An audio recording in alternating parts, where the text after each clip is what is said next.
A character in tonight's show is left hung out to dry. Welcome to Urban Legends.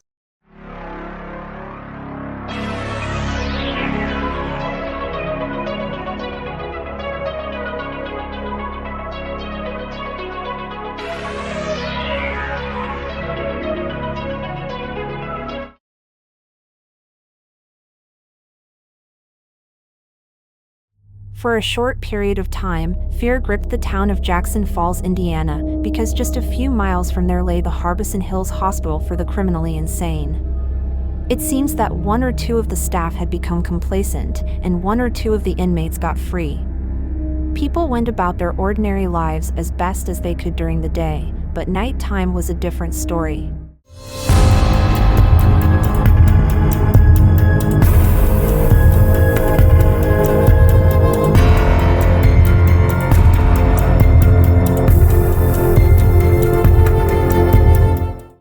A young woman named Casey received some bad news one morning from her boyfriend Mark.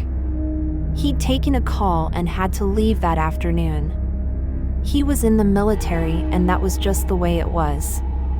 Usually, Casey was understanding, but with the two patients on the loose, she was apprehensive about being in the house alone. They were new in town and had no family or friends nearby. Mark said that he could ease her anxiousness and made a phone call. Just a few hours later, there was a knock on the door. Casey opened it and was surprised to see Mark with a dog. It had been given up by an old couple who just couldn't look after it anymore, and therefore already housebroken. It was love at first sight for Casey, who immediately bonded with the animal. Mark left soon afterwards, and Casey spent the afternoon playing with her new pet. Her mind was 100% on the animal, so much so that she completely forgot about what was going on until she realized the time. It was sunset. She should have secured the house before now. It was routine every day since the patients escaped. Casey rushed around, locking the garage, front and back doors, then all of the windows. The town fell silent. It was locked down.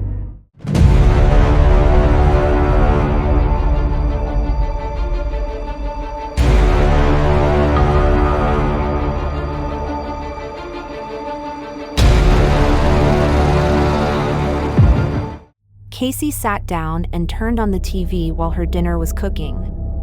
The police said that the search continued for Thomas Hamilton and Dean Croswell, also known as Dean the Unseen, as he was notorious for his ability to hide. He was also known as Dean the Mean on account of his use of extreme cruelty in several heinous crimes. This information was new, and the mugshots were shown for the first time. Casey turned the channel, feeling as if she'd heard and seen enough. The dog desperately needed to go outside, and Casey reluctantly let it. She waited anxiously by the back door as the dog did its business.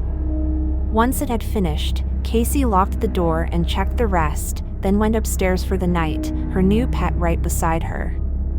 Casey had a restless sleep. Thoughts of the escaped patients just would not leave her head, but every time she got really scared, Casey put her hand down to the floor, and the dog would lick it.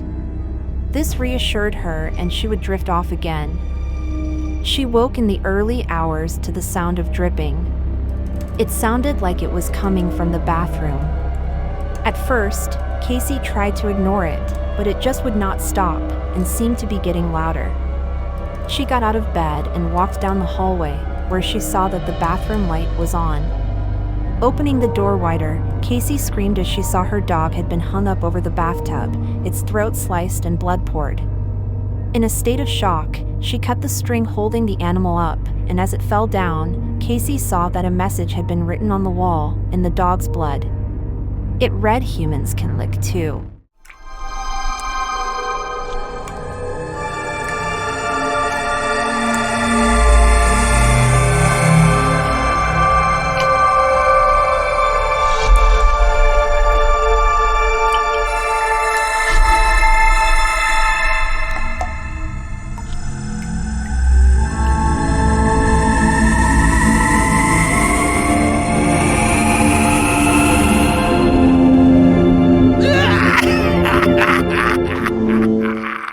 The police soon arrived and scanned the house. After some confusion about how the intruder got in, they found that the basement window had not been locked. Casey had forgotten to go down there. Mark usually checked that part of the house. They also found the carpet disturbed under her bed. The intruder may have been laying there all night, just inches below where Casey had slept. Why he left her alive but took the dog's life was unclear. Several weeks later, the fingerprint results came back. They did not match either Thomas Hamilton nor Dean Croswell's. Somebody else had been in the house.